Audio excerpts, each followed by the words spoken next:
Hello বন্ধুরা, দেখুন আজকে আবার মেনু নিয়ে চলে এসেছি। মুরগি থেকে দেখুন ভাত আছে, তার সঙ্গে দেখুন পেঁপে সিদ্ধ আছে।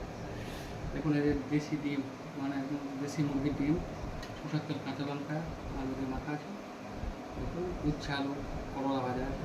এরা কাঁকড়া দিয়ে দেখুন, তেলো কাঁকড়া বলে, আপনার দোকানে কী বলে জানি না বন্ধুরা। দেখুন কুমড়ো দিয়ে আলু দিয়ে তেলো কাঁকড়া ছোড়াতে কী করে। কই মাছ কালকে নিয়েছিলাম, আপনারা দেখেছেন। কই মাছ, আলু, পটল, মুরগি করে পাকা আম আছে। চলুন শুরু করি। দেশি ডিম দিয়ে গরম ভাতে আলু ধানের সাথে খুবই ভালো। কার কার ভালো লাগে কমেন্ট আমাকে জানাবেন। আমার তো খুবই ভালো লাগে। বললাম তো চোখ লাগাম তা হলো।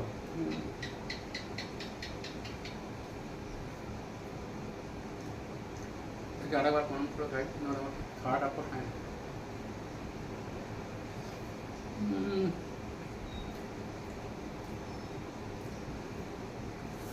দেখো গরম তো